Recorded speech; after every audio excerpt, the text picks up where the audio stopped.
Bismillahirrahmanirrahim. Assalamualaikum warahmatullahi wabarakatuh. Waalaikumsalam warahmatullahi wabarakatuh. Alhamdulillah wassalatu wassalamu ala rasulillah wa ala alihi wa sahbihi wa man tabi'ahu wa mawalah. Tema kita subuh ini, akidah kuat umat bangkit. Akidah itu dari kata akad. Kemarin kita lihat Habib Mahdi mengakadkan calon mertua dengan calon menantu, diakadkan. Jadi asal kata akidah itu adalah akad. Makanya dalam jual beli ada akad, dalam nikah ada akad. Jadi akidah itu sebenarnya akad kita dengan Allah Subhanahu wa taala. Akidah artinya dua tali yang diikat simpul. Simpulnya tak boleh simpul tali sepatu. Simpul tali sepatu kalau terasa longgar dibuka, disempitkan. Kalau terasa sempit dibuka, dilonggarkan. Kalau akidah tidak begitu. Dia dua tali yang diikat di simpul mati. Ada mertua, ada menantu, punya tali diikat simpul mati. Ada penjual, ada pembeli, dua tali diikat simpul mati. Kita dengan Allah mengikat satu ikatan, ikatannya simpul mati. Asyhadu alla ilaha illallah.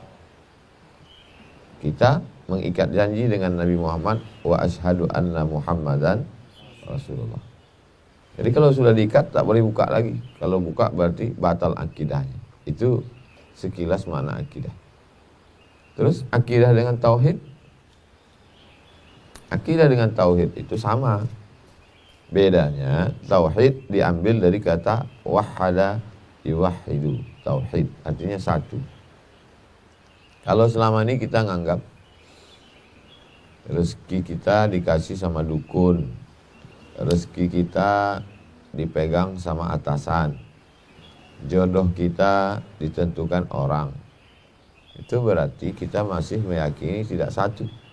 Makanya disebut tauhid, wahada yuwahidu, mensatukan. Segala yang terjadi di alam ini satu, tidak ada yang lain. Jadi secara kesamaan bahwa tidak ada pengaruh pokok kayu. Pokok kayu kita tanam di depan rumah nggak ngaruh sama rezeki kita. Tidak ada pengaruh ikan sama burung. Kalau dipelihara nanti rezeki bertambah. Ini nggak boleh ditanam depan rumah, nanti akan sial. Nggak ada itu. Maka kita berani untuk mengatakan la ilaha illallah. Tidak ada pokok kayu, tidak ada burung, tidak ada batu, tidak ada hantu, tidak ada apapun yang memberikan efek. Itulah makna tauhid. La ilaha illallah. Dia menjadi satu keyakinan, maka dia jadi akidah. Jadi kalau ada ustadz yang ngomong, mari kita kuatkan tauhid kita.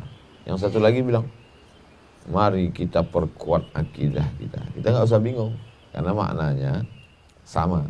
Tauhid hanya meyakini satu, Allah. Lain daripada itu, dia nggak punya hak prerogatif untuk mengatur hidup kita. Dia menjadi satu keyakinan yang kita ikat simpul mati, nggak boleh dibuka. Itulah dia akidah. Kira-kira sampai di sini jelas ya? Setelah kita yakinkan itu dalam diri kita, lalu kemudian kita melangkahkan kaki pagi untuk mencari rezeki, kita buka pintu. Setelah sebelumnya kita berdoa kepada Dia yang memberikan rezeki, yang mengatur hidup. Lalu nelayan pun pergi menyiapkan perahunya. Dia katakan, Bismillahi tawakkaltu 'alallah, la haula wala quwata illa billah. Lalu kemudian dia bawa sampannya ke tengah lautan mencari ikan. Kalau dia dapat, dia bersyukurnya kemana? Ke Allah. Dia tidak akan syukur ke yang lain. Dia tidak akan syukur ke setan hantu yang menjaga laut. Dia syukurnya kepada Allah. Karena akidahnya dari awal sudah besar. Akidahnya sudah benar, sudah yakin, la ilaha illallah. Kalau dapat, dia bersyukur. Dia nggak sombong pulang mengatakan, nah ini karena perahu saya mantap, ini karena mesinnya oke, ini karena usaha saya. Enggak. Karena akidahnya Allah. Dia mengatakan aku ini gak ada apa-apanya. Seandainya dia berangkat, tidak dapat ikan, kapalnya pecah, dipukul ombak, dipas gelombang, karangnya tajam. Pulang jangankan bawa ikan, kapalnya hancur. Dia tidak putus asa. Kenapa? Karena dia yakin bahwa hidupnya diatur oleh Allah. Ada rencana dia, ada rencana Allah. Yang jadi rencana dia apa rencana Allah? Yang rencana Allah. Rencana kita itu hanya ilusi. Rencana kita itu hanya bayang-bayang. Yang benar-benar terwujud itu rencana Allah. Dan dia husnuzon sama Allah. Membangun hubungan dengan Allah itu adalah hubungan husnuzon. Bukan hubungan antara ayah dengan anak. Jadi banyak orang mengangkat Allah sebagai ayahnya. Gimana hubungan kita dengan ayah? Kalau rapornya bagus, nanti dapat hadiah laptop. Kalau naik kelas ranking 1, nanti dapat hadiah motor. Kalau lulus, nanti dikasih rumah. Kalau nilai IP-nya 2,0, nanti nggak dikasih uang jajan. Kalau hubungan itu yang dipakai ke Allah, kalau sholat, kalau rajin puasa, kalau rajin ngaji, rezekinya lancar. Kalau nggak sholat, kalau nggak puasa, kalau nggak ngaji, nanti rezekinya seret. Pas di kenyataan teori itu yang dia pakai, di kenyataan ternyata nggak sama. Ada yang sholat, yang rajin ngaji, susah.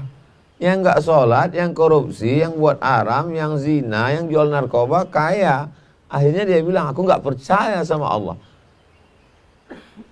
Karena Allah yang ada di kepalamu bukan itu. Kau sedang membuat Tuhan. Tuhanmu kau buat hubungannya seperti bapakmu. Hubungan kita dengan Allah itu dasarnya hanya dua. Pertama, husnuzon, berprasangka baik. Yang kedua, dasar hubungan dengan Allah itu adalah ridho. Ridho itu seperti mayat yang dimandikan. Orang yang memandikan jenazah, gak bisa komplain. Sampai hari ini belum ada jenazah komplain. Kenapa kepala dulu yang disiram, kenapa nggak kaki dulu? Kenapa nggak ditutup semua? Kenapa selendangnya cuma setengah? Kenapa nggak pakai sampo? Saya kan pakai sampo ini, bukan pakai sabun ini. Nggak ada komplain. Begitulah hubungan kita dengan Allah. Jangan angkat Allah jadi direktur. Kalau saya masuk kantor jam 8, saya dapat reward. Kalau saya sukses pemasaran, saya dapat bonus. Kalau barang nggak laku, nanti saya kena skor. Ternyata di praktek kehidupan nggak begitu. Ada orang yang soleh, yang baik, rezekinya nggak lancar. Ada orang yang bakhil, pelit, nggak pernah ke masjid, nggak pernah sholat, hidupnya enak. Yang salah bukan Allah, yang salah kita. Kita udah ngangkat Allah jadi direktur. Hubungan kita dengan Allah bukan hubungan seperti dengan direktur. Hubungan kita dengan Allah adalah hubungan orang yang ridha. Makanya sebelum matahari terbit kita udah ngomong, raditu billahi rabbah. Aku ridha engkau jadi Rabbku. Engkau bukan ayahku, engkau bukan direkturku, engkau Rabbku. Aku ridha kau buat aku jadi apapun. Tapi ikannya di tengah laut, ikannya dalam air. Kita di darat. Gimana cara kita supaya makan ikan?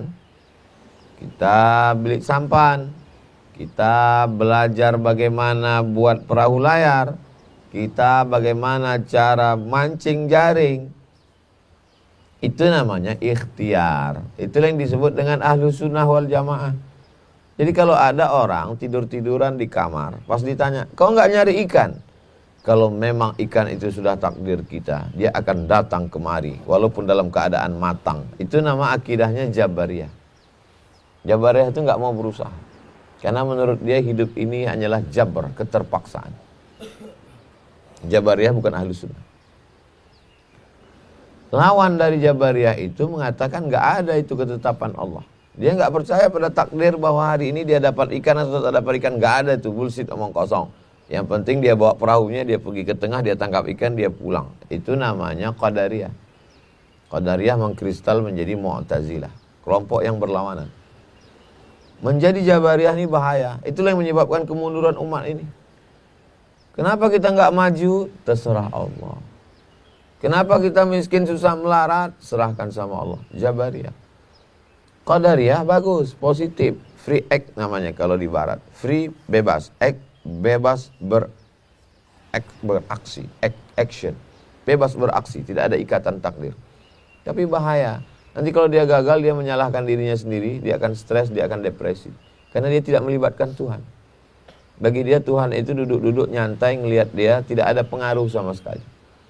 Sedangkan kita Ahlus Sunnah wal Jamaah bukan Jabariyah, bukan Qadariyah, bukan Mu'tazilah. Di mana letak bedanya? Kita diberi usaha dan ikhtiar. Kau nggak pergi ke laut, ngapain ke laut? Ya kalau dapat ikan. Kalau nggak dapat, bukan Ahlus Sunnah. Kalau Ahlus Sunnah, urusan kita, urusan Allah serahkan ke Allah. Urusan kita apa? Beli sampan, buat perahu, buat layar, siapkan pancing, siapkan jala, siapkan jaring. Itu urusan kita. Sampai ke tengah laut kita cari. Kalau dapat, alhamdulillah. Nggak dapat, berarti Allah nguji kita. Kalau dapat sabar, kalau nggak dapat, kalau dapat syukur, kalau nggak dapat sabar. Itu Ahlus Sunnah. Orang Ahlus Sunnah itu hidupnya stabil. Ketika dia kaya, dia bersyukur. Ketika dia miskin, dia bersabar. Dua-duanya baik. Itu yang diamalkan oleh Nabi, oleh sahabat Nabi, oleh tabi'in, oleh guru-guru ngaji kita, sampailah ke kita sekarang. Jadi kalau kita wariskan ini ke anak-anak kita, dalam masalah makan, dalam masalah jodoh, dalam masalah dakwah, dalam masalah apapun, maka kita akan tenang. Beragama itu adalah mendatangkan ketenangan, berpikir positif, tidak putus asa, tidak depresi, jantung kita sehat, gula darah tidak naik, jantung koroner tak naik, cincin tetap di tangan, tidak dimasukkan ke dalam jantung. Bagi yang udah pasang jangan tersinggung. Jadi kira-kira akidah Islam itu begitu, simple, sederhana. Jangan comot ayat, lalu kemudian baca sendiri, pahami sendiri, lepaskan dari konteksnya, nggak bisa. Bagaimana memahami akidah? Lihatlah bagaimana Nabi ketika dengan para sahabat. Bagaimana Nabi memahami akidah? Lihatlah pada perang Badar. Malam-malam ditugaskan beberapa orang untuk pertama kita kemah di mana? Ini yang penting dulu. Ya Rasulullah, ada turun nggak ayat ngatur kita berkemah di mana? Kata Rasulullah, nggak ada. Tidak ada ayat menyuruh hai orang beriman berkemahlah di sini, nggak ada. Lalu kata seorang sahabat, kalau gitu kita kemah di sini ya Rasulullah. Karena ini oase. Oase di gurun pasir itu tempat kolam air. Kita kemah di sini. Karena kalau kita kemah di sini, kita udah menang 1-0. Musuh nggak dapat air. Oke, kita kemah di sini. Malam-malam, tukang masak musuh ngendap-ngendap mau ngambil air. Tangkap. Pas ditangkap tanya Nabi, berapa orang kalian? Enggak tahu. Jangan menghadapi musuh dengan mata tertutup. Jadi jangan bayangkan perang Badar itu bismillah tawakkaltu 'alallah la haula. Nabi matang persiapan. Tangkap tukang masak mereka yang ngambil air. Berapa kalian jumlahnya? Kata tukang masak enggak tahu. Tukang masak pun enggak tahu berapa yang nasi kotak yang mau disiapkan.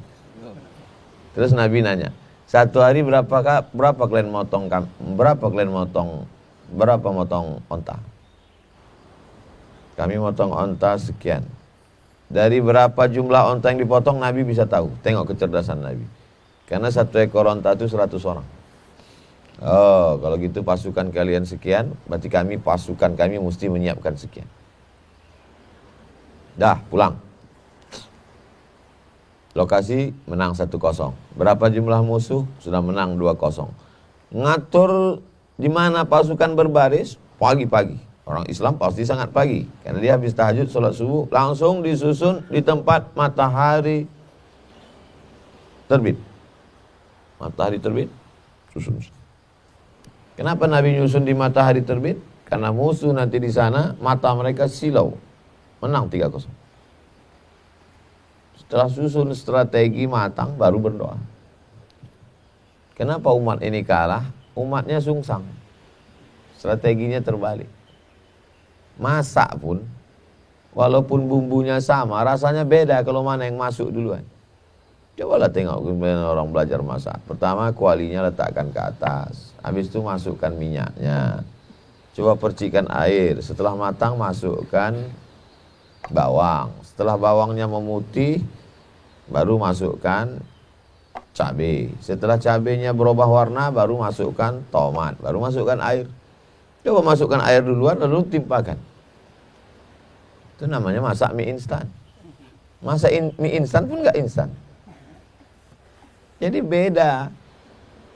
Qurannya sama Pak Ustaz, Nabinya sama. Kenapa kita begini? Karena memahaminya tak sama. Orang sekarang banyak akidahnya tak benar. Sholat rajin, puasa rajin, tapi akidah tak betul.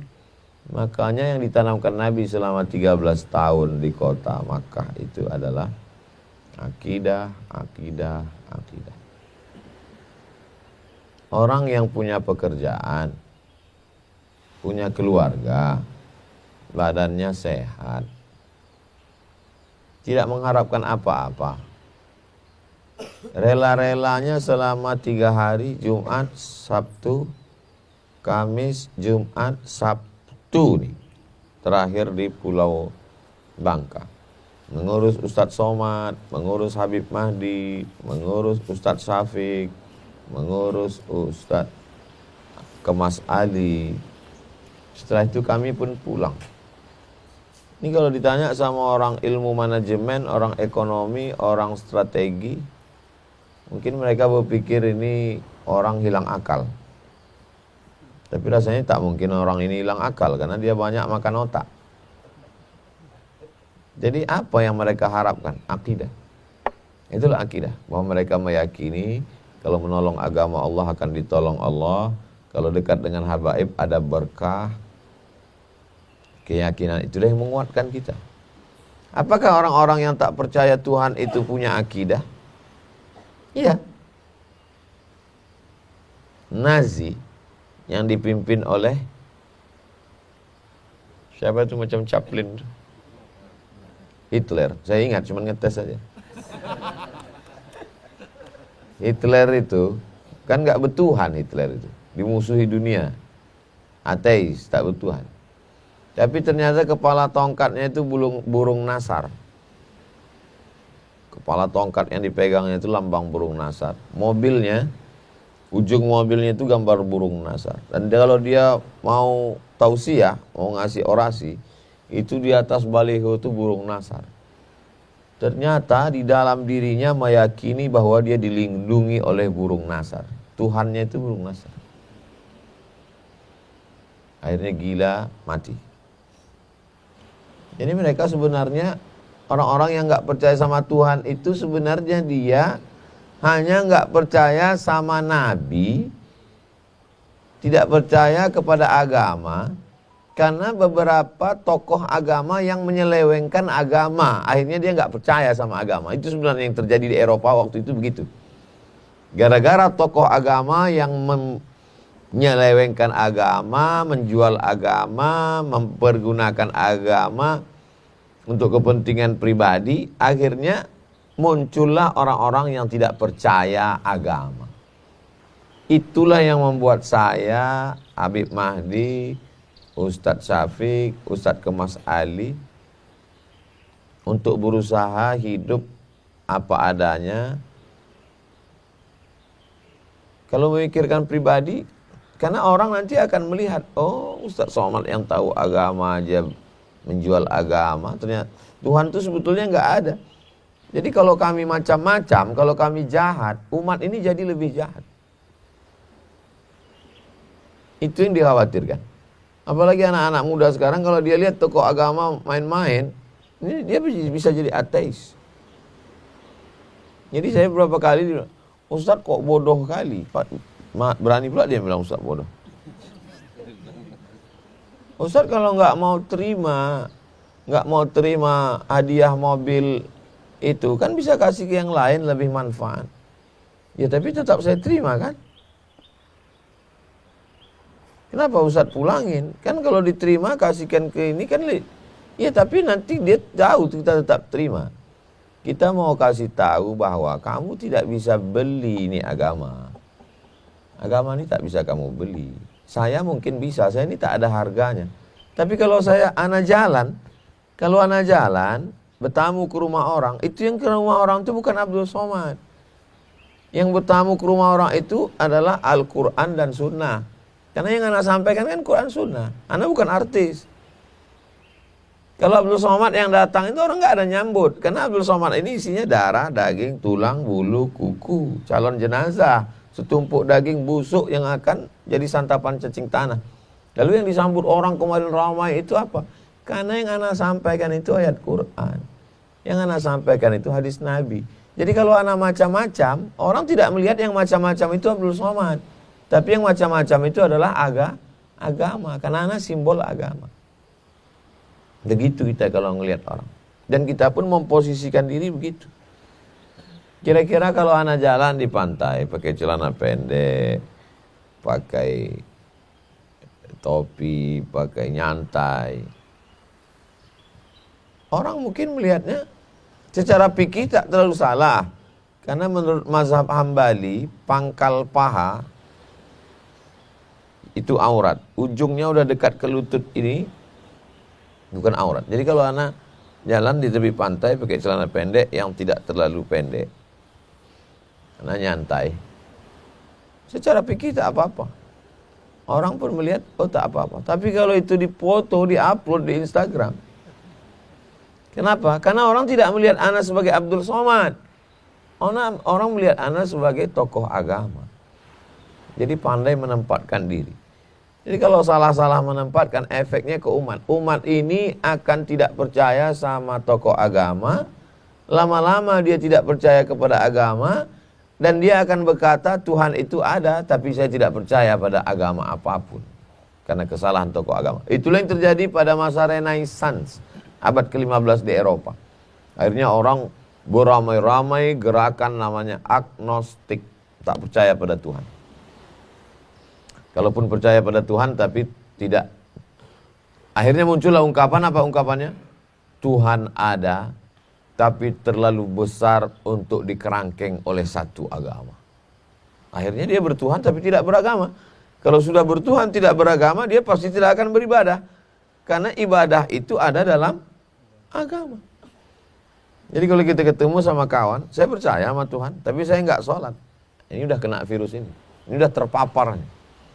Sudah terpapar virus agnostik. Jadi adik-adik, kawan-kawan, sahabat-sahabat, abang-abang adalah orang yang masih percaya kepada tokoh agama. Ana masih percaya sama Habib Mahdi. Ana masih percaya dengan Ustadz Kemas Ali. Ana masih percaya dengan Ustadz Syafiq. Ana masih percaya dengan orang-orang yang lurus. Dan mereka adalah pewaris para nabi yang hidup di tahun 1444 Hijrah. Dari cara berpakaiannya, dari cara hidupnya, dari cara ngomongnya, dari cara jalannya. Walaupun jarak mereka dengan Nabi 1444 tahun, tapi saya tetap percaya. Keyakinan itu ditambah dengan ibadah, ditambah dengan beberapa kejadian dalam hidup menguatkan kita. Akhirnya kita yakin bahwa Allah itu ada. Kalau ada orang yang hidupnya tenang, lalu dia tenang, itu biasa. Tapi ketika kita berada di tengah laut, ombaknya dahsyat, dan kita bisa tenang, itu barulah keyakinan yang masuk. Sekarang kita dalam keadaan tenang, biasa. Tapi begitu sampai jam 8 sarapan tak ada, kita masih tenang, itu baru luar biasa. Kenapa? Berarti kita udah puasa sunat.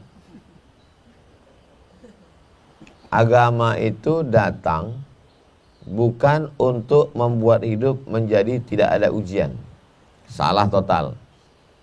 Pak Ustadz, saya mau beragama ini, mau tenang, makanya saya hijrah. Ternyata setelah hijrah ujiannya banyak sekali Pak Ustadz. Berarti salah. Karena Nabi Ibrahim ujiannya banyak, Nabi Nuh ujiannya banyak, Nabi Yusuf ujiannya banyak, Nabi Sulaiman ujiannya banyak, Nabi Musa ujiannya banyak, Nabi Isa ujiannya banyak, Nabi Muhammad SAW ujiannya banyak. Mereka Nabi, kita nggak ada. Kalau Habib Mahdi masih ada keturunan Nabi, kita tak ada apa-apanya. Jadi kenapa lalu kita kemudian, saya udah hijrah, saya udah tobat, saya udah ngaji kok gini Pak Ustadz. Kalau tahu kayak gini bagus saya mabuk lagi. Mabuk aja lagi. Salah kita memakai agama. Kita anggap agama ini opium. Sama malah kita seperti Karl Marx, pendiri komunis, Marxisme. Kata dia agama itu opium aja itu buat orang kecanduan. Karena dia melihat orang beragama di zaman dia itu begitu. Buat dosa, habis itu nangis ke tokoh agama, nangis ke tempat ibadah, habis itu buat lagi. Opium, sama macam orang sakau. Agama ini hanya pelarian. Dalam Islam agama bukan pelarian. Agama adalah way of life, jalan hidup. Agama adalah prinsip hidup. Ini jalan yang saya yakini, saya yakin benar, saya ikut Quran, saya ikut sunnah, saya ikut ulama, saya akan mati di sini, saya akan berjuang di sini. Saya akan wariskan ke anak saya akan wariskan ke jamaah. Itulah yang membuat saya berkeliling. Apa? Keyakinan. Keyakinan itu disebut dengan akidah. Akidah kita adalah tauhid. Tidak ada yang menaikkan, tidak ada yang menjatuhkan kecuali Allah. Kalau kita berkata ya Rab, saat itu kita berkata kau yang menciptakan aku, kau yang menghidupkan aku, kau yang mencarikan rezeki untuk aku, kau yang memberi aku rezeki. Akidah semakin kuat ketika kita belajar teori, lalu kita praktekkan dalam hidup. Semakin kuat ujian dalam hidup, semakin lama kita bersujud, semakin kuat hati kita. Lain padang, lain belalang, lain lubuk, lain ikannya, lain orang, lain ujian hidupnya. Uniknya kehidupan manusia ini, tidak ada satu pun tulisan takdir itu sama. Seperti sama dengan cap jempol. Sama juga dengan bau. Bermiliar manusia di dunia ini, tak ada yang baunya sama, tak ada yang cap jempolnya sama, dan tak ada yang tulisan takdirnya sama. Walaupun saudara kembar, seibu, seayah, sekandung, satu tabung, tapi takdir hidupnya berbeda. Ana kalau sedang ana renung muncul kata-kata yang mesti ditakwil, jangan dipahami secara tekstual. Mungkin saat Tuhan menulis takdir ana, dia sedang tersenyum. Saking banyaknya kesedihan-kesedihan hidup yang pada akhirnya ana tersenyum. Apa itu Ustaz? Nantikan biografinya. Banyak hal-hal yang menyakitkan, menyedihkan, tapi pada akhirnya ana tersenyum dengan cara Allah. Dia buat kapal itu dipukul ombak, dihempas gelombang sampai tak ada harapan, sampai tak nampak tepian. Namun setelah hampir-hampir nyaris putus asa, tiba-tiba nampak di ujung ada pulau yang begitu indah dengan kebun kelapa cantik. Tak lama kita pun akan mendarat. Antum pun mungkin diaris takdir tulisan tangan antum. Macam-macam. Man make story, kata orang barat. Manusia bisa membuat sejarah. Karena mereka tak punya Tuhan. Mereka mengatakan kita yang membuat sejarah. Tapi kita sebagai orang beriman tidak. Sejarah hidup kita adalah sejarah yang digariskan Allah. Dan kita tetap diberikan ikhtiar untuk memilah dan memilih. Ketika tak sesuai rencana kita dengan kehendak Allah, kita kemudian berdoa berharap kita kuat dan bisa menerima apa yang dipilihkan Allah Subhanahu wa ta'ala. Termasuk pertemuan kita subuh ini. Siapa yang menyangka bahwa kita akan berjumpa di tempat yang begitu indah, yang cantik, di tepian laut, deburan ombak. Pemandangan antum indah. Antum sedang melihat ana dan melihat alam. Pemandangan ana lebih indah. Anda sedang melihat ciptaan Allah yang luar biasa. Anda selalu jumpa laut. Anda selalu jumpa pantai. Tapi jumpa anak-anak muda yang sibuk dengan dakwah. Anak muda yang lebih memilih dakwah. Anak muda yang memilih soleh. Kan bingung kita itu. Masih muda, ganteng, ada usaha, ada bisnis. Lebih memilih dakwah daripada dunia. Kalau ada orang tua yang memilih dakwah itu biasa. Karena mungkin ingin husnul khotimah. Tapi anak muda itu luar biasa. Mudah-mudahan antum kita semua istiqomah insyaallah. Itulah sebagai pengantar dialog kita pada subuh yang penuh berkah ini. Mudah-mudahan bermanfaat. Ini nampaknya disampaikan di tepi pantai di Pulau Beli, Pulau Bangka. Tapi apa yang kita bahas subuh ini disaksikan oleh seluruh sahabat-sahabat kita yang mengaji, yang ingin dekat kepada Allah, yang ingin mendapat syafaat Rasulullah sallallahu alaihi wasallam. Berkah selalu, istiqomah selalu, tetap berjamaah. Aku qauli hadza astaghfirullah li wa lakum. Wassalamualaikum warahmatullahi wabarakatuh. Waalaikumsalam. Berapa menit? 30. Masya Allah. Terima kasih. Itu tadi sebagai sebuah pengantar dari diskusi dialog kita pada pagi hari ini. Mungkin sudah banyak yang mencermati, yang merenungi, yang meresapi apa yang disampaikan oleh Tuan Guru tadi. Dan tentu mungkin ada juga yang mengganjal dari berbagai penjelasan-penjelasan dari Tuan Guru tadi. Untuk itu kita buka sesi tanya jawab untuk 3 orang, 1, 2, 3, 3. Oke. Ya, kita lihat set 3 dulu, nanti baru ditambah.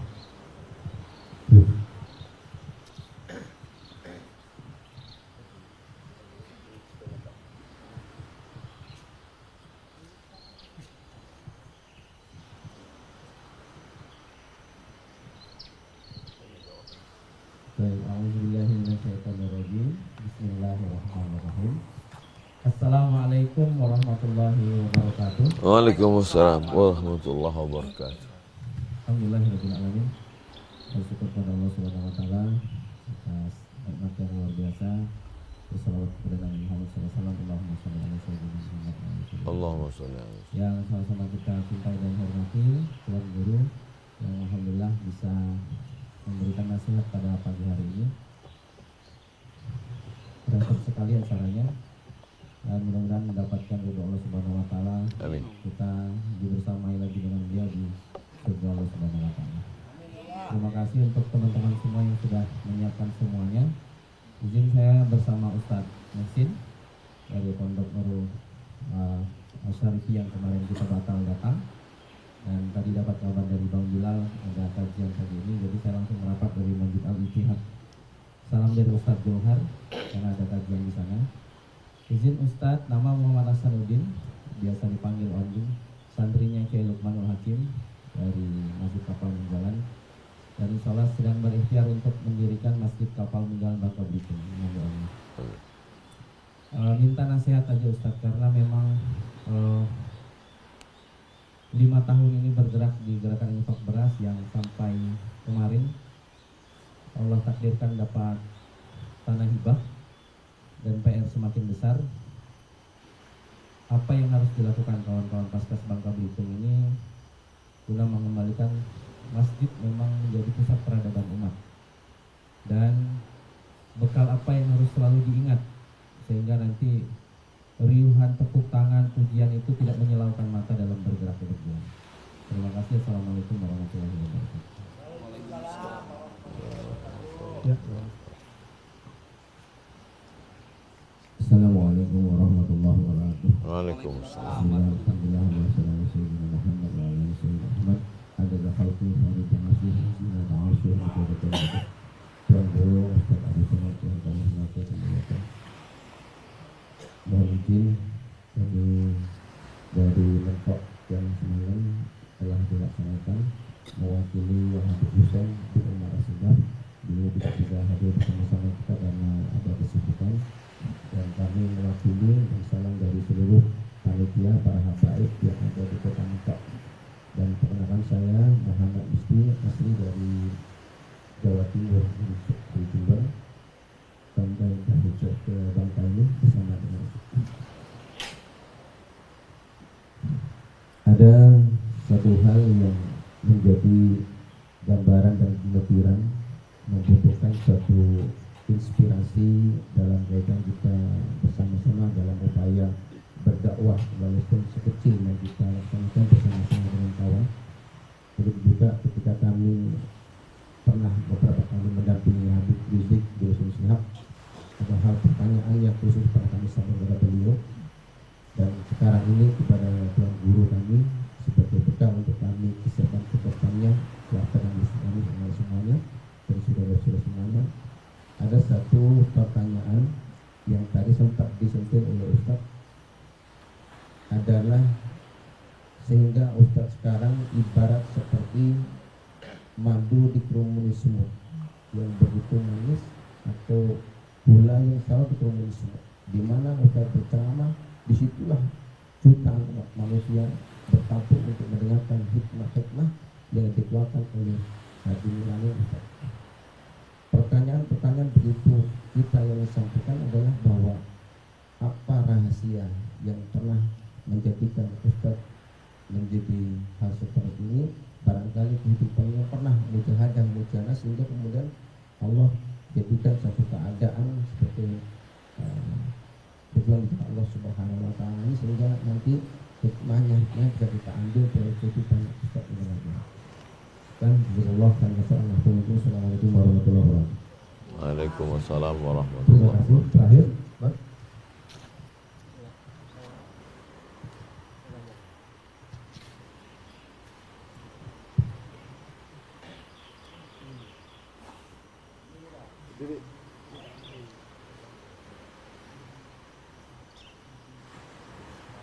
Assalamualaikum warahmatullahi wabarakatuh. Waalaikumsalam. Alhamdulillah, wassalamualaikum warahmatullahi wabarakatuh. Langsung saja memperkenalkan diri kami, yaitu dari Cendrawasih yang ada acara perkenalkan di situ, yang juga dipercayai oleh masyarakat kami di atas sebagai ketua terpilih. Dan juga kami mewakili dari kawan-kawan pondok pesantren Darul Ilmi wal Quran dari Cendrawasih. Langsung saja Kak, itu mau nanya terkait mengkonfirmasi terkait keyakinan bahwa sekarang ini yang jadi booming di masyarakat kita, yang diantaranya di Bapak Belitung, yaitu pemahaman tentang akidah juga yang dikenal dengan favorit pada masa saat ini, seperti itu. Kemudian yang menjadi pertanyaannya, mengkonfirmasi sebuah riwayat atau hadis. Dulu Rasulullah pernah ditegur oleh salah satu sahabat, yang sahabat tersebut rajin sholat malam, kemudian puasanya pun Senin Kamisnya pun aktif.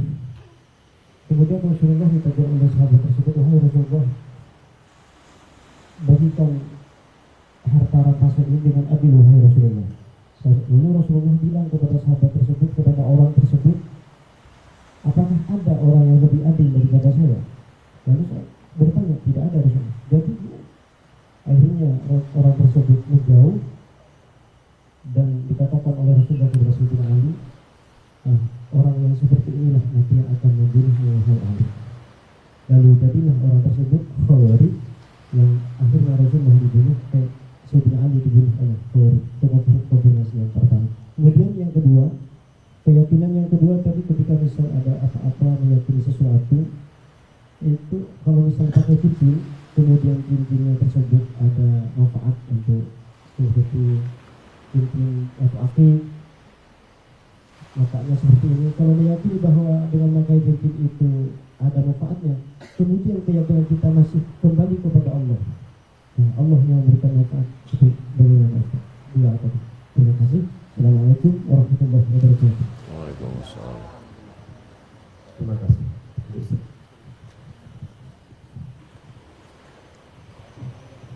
Mesti membangun masjid sebagai pusat peradaban. Maka kita lihat tadi malam kata Habib Mahdi, ini masjid dibangun oleh Habib Fulan. Jadi para habaib di sini bangun masjid, tidak pernah putus asa. Kalau tadi malam kita lihat masjid yang sudah jadi, maka sebelum itu kita diajak untuk mendoakan masjid yang dalam proses, masjid yang dibangun oleh Habib Umar As-Segaf, Masjid Darul Hadis Al-Malikiyah. Cobalah kita lihat, di usia Habib Umar As-Segaf, beliau masih bangun masjid. Padahal mestinya seusia beliau, Beliau hanya ngisi di masjid yang sudah jadi aja. Nampaknya beliau mengajak saya untuk berdoa di atas masjid itu, disiapkan sepatu bot.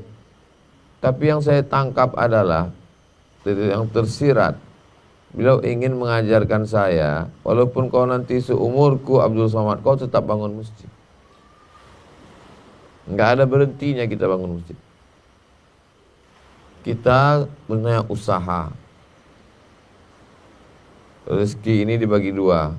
Yang pertama rezeki hasil usaha. Yang kedua rezeki yang diberi Allah Subhanahu wa taala. Bisa jadi yang dengan usaha itu bukan di situ datangnya. Tapi kita mesti berusaha. Sama seperti Hajar waktu mencari air. Berjalan ke Safa, berjalan ke Marwah, itu usaha. Tapi setelah itu justru yang datang itu bukan dari situ. Justru dari tumit Ismail. Bukan dari kaki Hajar. Tapi Hajar tidak disuruh menunggu tumit Ismail. Berusaha dulu. Jadi seimbang. Jadi kalau Paskas, kawan-kawan dari kapal Munzalan, kita tahu kapal Munzalan punya usaha. Jual deterjen, jual roti gembul, jual bidara, banyak sekali produknya, saya dikasih kiriman. Tapi boleh jadi bukan dari tapak kaki Hajar itu datang rezeki itu. Yang dari tapak kaki Ismail lah yang tak putus sampai hari kiamat. Tapi tidak menunggu. Jadi tetap kita buat usaha-usaha sampai masjid itu nanti jadi. Setelah masjid itu jadi, isi dengan program-program. Jangan terjebak hanya pada ritual ibadah saja. Tinggal mengcopy program yang ada di kapal Munzalan induk. Kami pun tim-tim dari Sumatera Utara, dari Jambi, dari Riau, dari Kepulauan Riau, kami kirim ke Pontianak untuk mengcopy program itu dari Ustadz Luqmanul Hakim untuk dibawa ke masjid-masjid lain. Saya walaupun tidak berada di Belitung, tinggal kirim ke Ustadz Endri, buatkan kalimatnya apa, nanti kami buat video untuk support Masjid Kapal Munzalan yang ada. Kapal Munzalan sekarang sedang begini, nanti antum edit proses Masjid Kapal Munzalan di Belitung sekarang sedang begini, ya masukkan videonya. Mengajak kepada seluruh jamaah di perantauan, orang Belitung dimanapun berada, saya sudah sampai ke Belitung. Kalau omongan anak itu membuat orang percaya, pakailah.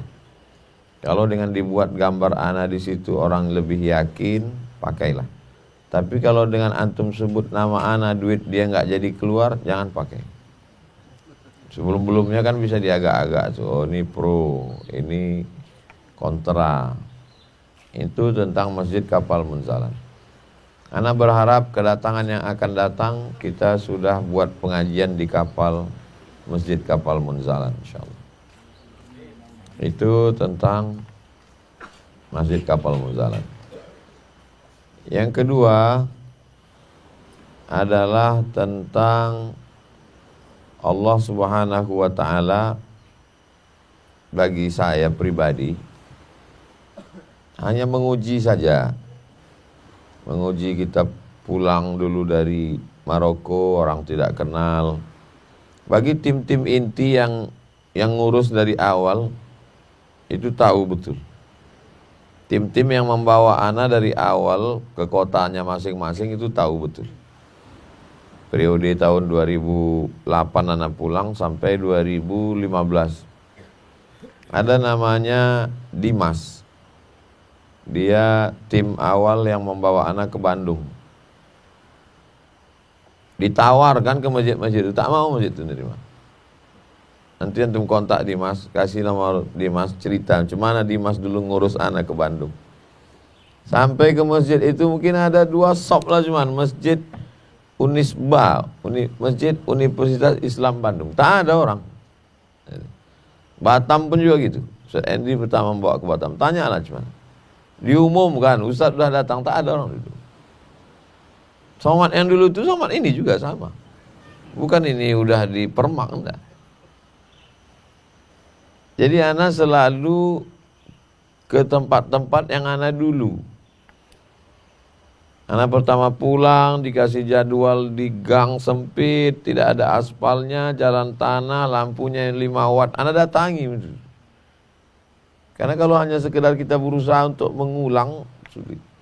Untuk mengenang kenangan itu, datangi masjid-masjid yang dulu itu.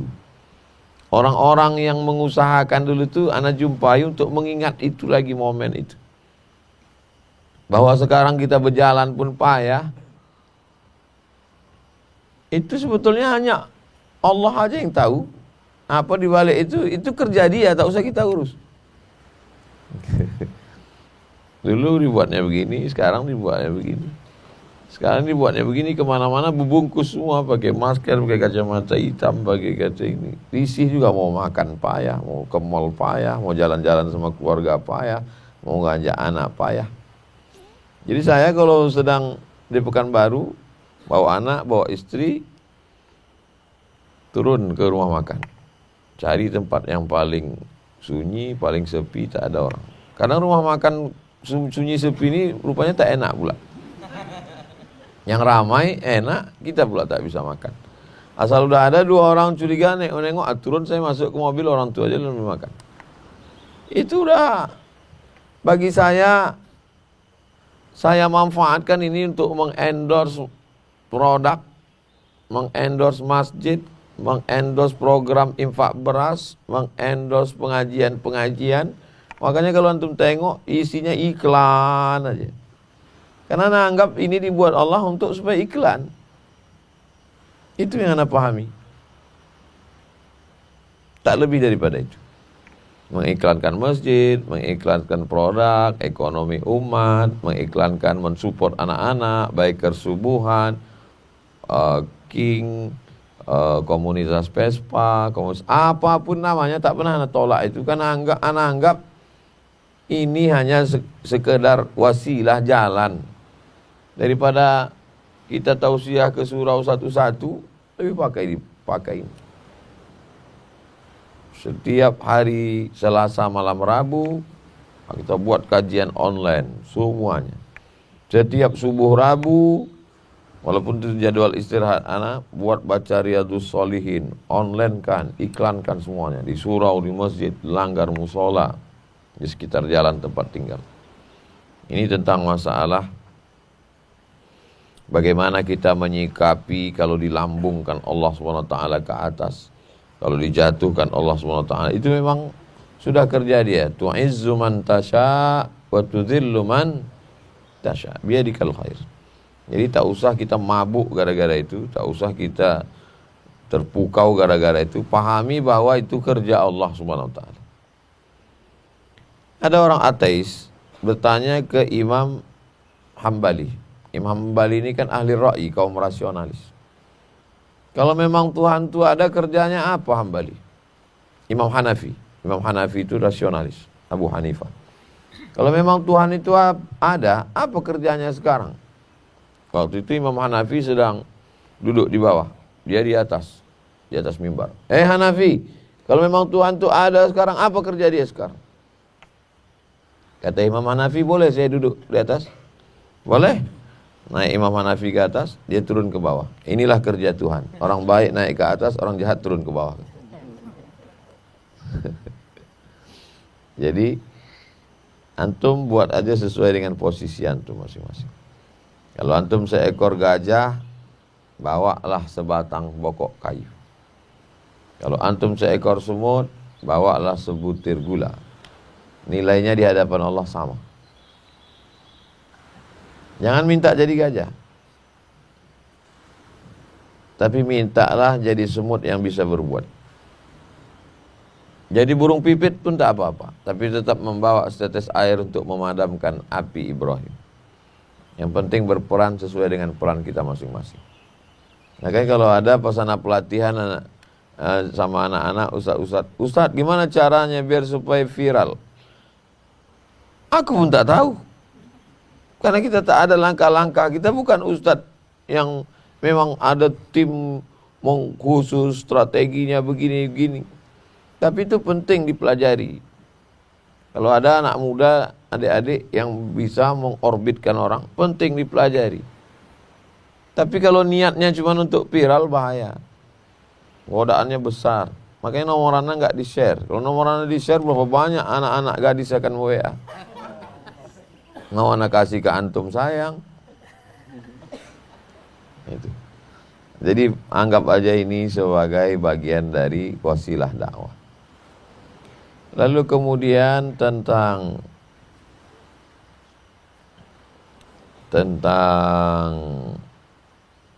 bagaimana kalau batu akik yang ada manfaatnya itu kan pemberian dari Allah. Ini batu akik pakailah. Kalau antum pakai nanti aura antum akan bangkit. Mata antum jadi merah. Antum jadi pede di depan orang. Itu kan datangnya dari Allah, Pak Ustadz. Yang ngasih tahu antum itu datangnya dari Allah siapa? Dukun kan? Dukun yang ngasih tahu. Minumlah madu ini, maka madu ini ada khasiatnya. Yang ngasih tahu siapa? Nabi. Makanya anak percaya. Alaikum bisyifa'aini. Hendaklah kamu pakai dua penyembuh. Al-asal wal Quran. Hendaklah kamu minum habba sauda. Habba sauda syifa'un min kulida. Anak percaya. Karena yang ngasih tahu Nabi. Sekarang datangkan ke anak ustadz yang ngasih tahu. Pakailah cincin ini. Nanti antum akan dapat. Enggak ada itu. Pasti dukun. Kalaupun ustadz, casingnya ustadz, signalnya dukun. Kan udah ketangkap. Nah, ini tentang masalah keyakinan seperti itu.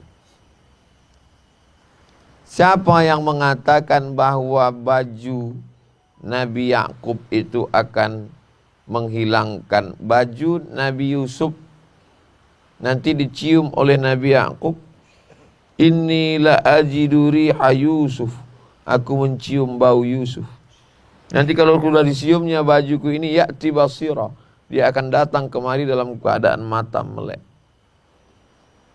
Itu ada wahyunya bahwa baju Yusuf itu khusus akan memberikan sesuatu kepada Yakub. Tapi baju anak belum tentu. Ketika anak katakan kau cium bajuku ini, berarti anak sudah menempatkan diri sebagai nabi. Nabi ke-26 mana? Hati-hati antum kalau berani ngomong begitu. Siapa yang mengatakan bahwa tongkat ini akan membelah laut merah? Idrib bi'asakal hajar famfajarat min husnata asyrata aina, memancar 12 mata air. Itu tongkat Nabi Musa. Allah langsung ngasih tahu. Ketika ana mengatakan kau pakai tongkatku ini kau akan menang perang. Siapa ana yang sudah memposisikan ana sebagai Tuhan dan antum sebagai Nabi Musa, dan tongkat ini sama seperti tongkat Nabi Musa. Jadi kalau kita percaya kepada dokter, rasional. Tapi kalau percaya kepada manusia, mana hujahnya, mana dalilnya? Kalau tidak kita terjebak kepada klinik dan lain sebagainya. Disitulah tauhid kekuatan.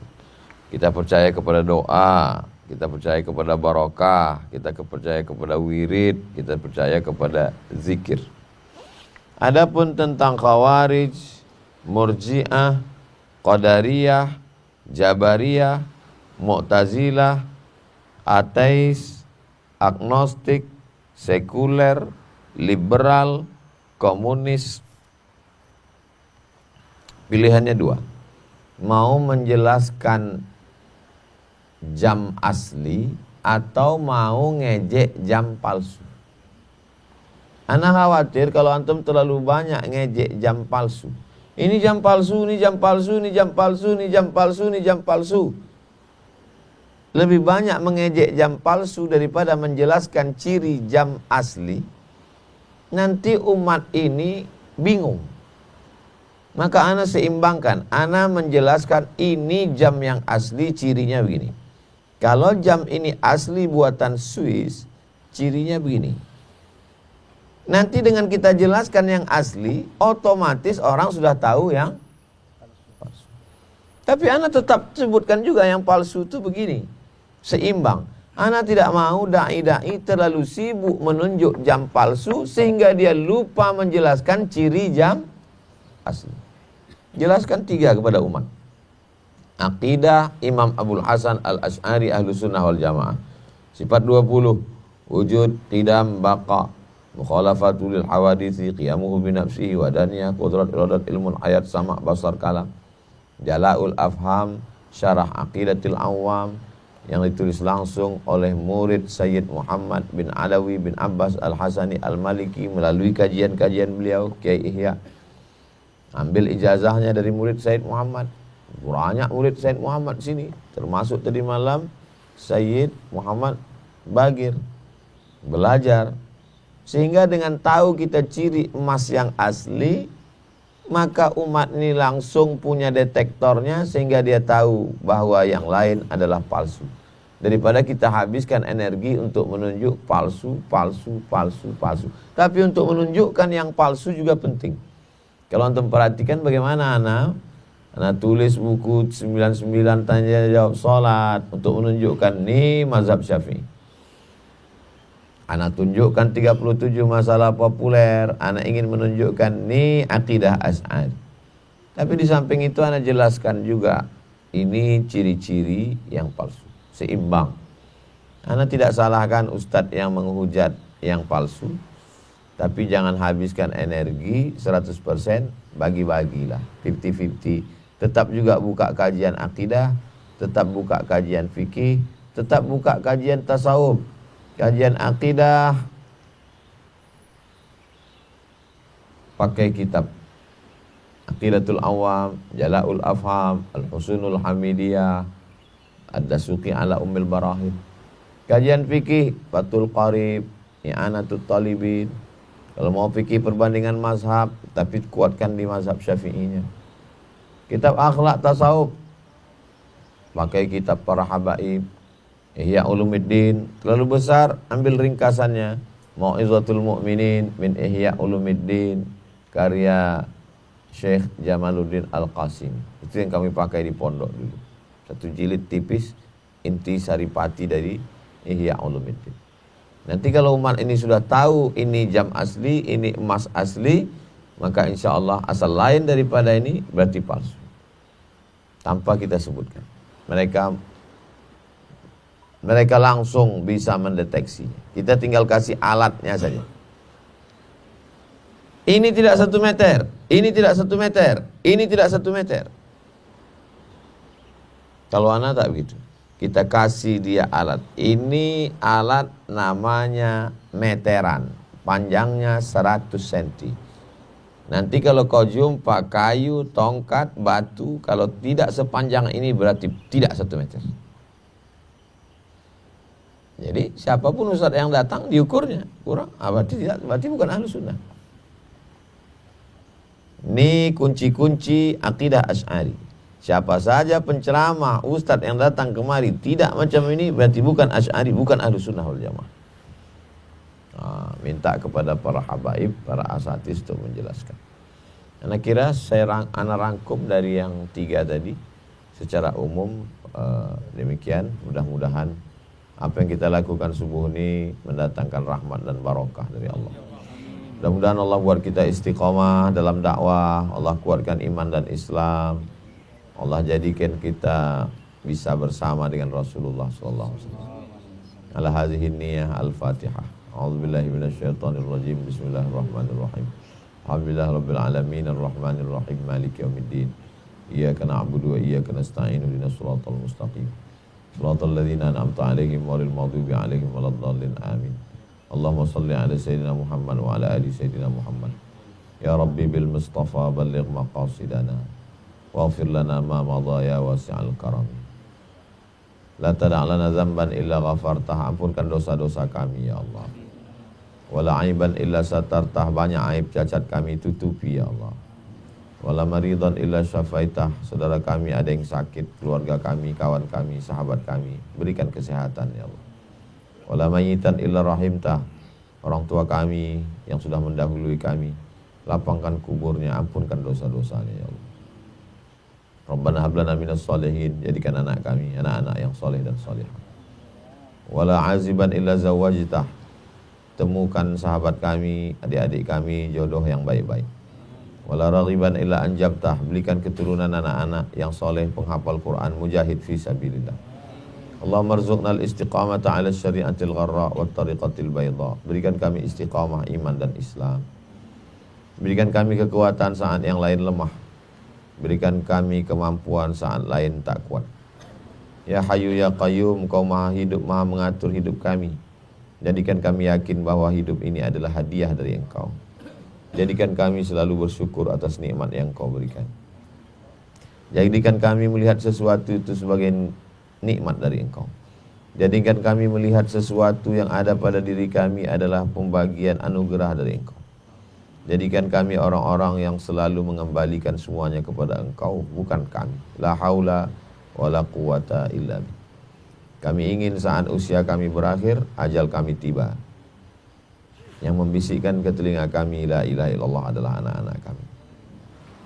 Kami ingin saat kami mati menghadap-Mu, kami mendapatkan pertolongan Rasulullah sallallahu alaihi wasallam. Kami ingin saat kematian datang yang sangat menyakitkan, Allahumma hawwin alaina fi sakaratil maut, ringankan kami dalam sakaratul maut. Wan najata minan nar, selamatkan kami dari azab kubur, selamatkan kami dari azab mahsyar, selamatkan kami dari azab neraka. Allahumma ajirna minan nar, Allahumma ajirna minan nar, Allahumma ajirna minan nar, Allahumma ajirna minan nar, Allahumma ajirna minan nar, Allahumma ajirna minan nar, Allahumma ajirna minan nar. Tangan kami banyak dosa, tak layak bersalaman dengan Rasulullah SAW. Mata kami banyak dosa, tak layak melihat wajah Rasulullah SAW. Tubuh kami banyak dosa, tak layak memeluk Rasulullah SAW. Tapi kami sangat berharap kalau Abu Bakar Siddiq bisa bersama dengan Rasul di Jabal Thur, kalau Bilal bisa bersama dengan Rasul mengumandangkan azan, kalau Khalid bin Walid bisa melindungi Rasul sebagai panglima perang, Anas bin Malik 10 tahun hidup dengan Rasul, mencium tapak tangan Rasul SAW. Kami berharap dengan segala kekurangan kami, buatlah kami bisa berjumpa bersama dengan Rasulullah SAW. Allahumma ijma'na ma'al habibil mustafa fi jannatikal ula. Satukan kami bersama Rasulullah SAW. Allahumma akhtim lana bi husnil khatimah wa la takhtim alaina bi su'il khatimah. Allahumma ja'alna minal mutahabbina bi jalalik. Kau buat kami kenal di dunia ini, bisa bersama dengan Habib Mahdi bin Syihab, bisa bersama dengan Ustadz Kamas Ali, bisa bersama dengan Ustadz Syafiq, bisa bersama dengan Ustadz adik-adik kami, sahabat-sahabat kami. Buat jugalah kami bersama di surga-Mu ya Allah. Rabbana atina fid dunya hasanah wa fil akhirati hasanah. Wassallallahu ala sayyidina Muhammad wa ala alihi wasallam. Walhamdulillahirabbil alamin. Taqabbalallahu minkum minna wa minkum. Terima kasih buat adik-adik, kawan-kawan, sahabat-sahabat semua. Kita tidak pernah berpisah karena kita saling mendoakan. Doakan Ustaz Somad istiqomah. Doakan supaya kita bisa selalu memperjuangkan dakwah Rasulullah sallallahu alaihi wasallam. Aqulu qouli hadza astaghfirullah li wa lakum. Wassalamualaikum warahmatullahi wabarakatuh.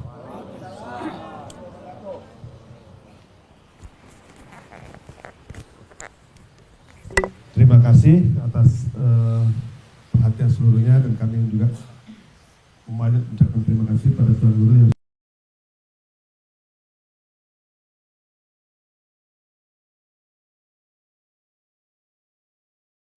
Assalamualaikum warahmatullahi wabarakatuh. Uang yang kita cari, kita belikan ke rumah, rumah akan tinggal, diberikan kepada ahli waris. Lalu kemudian diberikan ke kendaraan, juga akan dijual, akan dibagi kepada ahli waris. Assalamualaikum warahmatullahi wabarakatuh. Uang yang kita cari, kita belikan ke rumah, rumah akan tinggal, diberikan kepada ahli waris. Lalu kemudian diberikan ke kendaraan, juga akan dijual, akan dibagi kepada ahli waris. Yang kekal abadi sampai hari kiamat adalah yang kita wakafkan di jalan Allah Subhanahu wa ta'ala. Tanah ini 1 meternya 100.000 rupiah. Jumlahnya lebih kurang 2 hektar. Di atasnya akan dibangun pondok pesantren. Anak-anak akan belajar pagi, petang, siang, malam menghafal Al-Quran. Kita mungkin bukan penghafal Quran. Kita sibuk. Tapi di tengah kesibukan kita akan mendapatkan. Jadi sejak mulai subuh sampai tengah malam. Al-Qayyis, orang yang cerdas, adalah mandana nafsahu, menekan hawa nafsunya, wa amila lima ba'dal maut, berpikir apa yang akan dia dapatkan setelah dia mati. Hanya dengan 100.000 rupiah 1 meter, kita sudah menyelamatkan diri kita, mendapatkan amal jariah. Kita hadiahkan untuk almarhum ayah, almarhumah ibu, almarhum saudara, maka pahalanya pun akan mengalir. Sampai kapan? Sampai anak-anak santri tahfiz menghafal Quran, melanjutkan ke muridnya, sampai hari kiamat. Ma'akalta fa'afnaita, yang kau makan busuk. Wa malabista fa'ablaita, yang kau pakai lapuk. Wa matasaddaqta, yang kau wakafkan, itulah yang akan kau petik hasilnya untuk hari esok. Mari mengajak jamaah untuk berdonasi 100.000 per meter melalui nomor rekening BSI, Bank Syariah Indonesia, nomornya 767777 5 kali 656. Sekali lagi 767777 656 atas nama Yayasan Pendidikan Hajah Rohani. Berkah selalu. Assalamualaikum warahmatullahi wabarakatuh.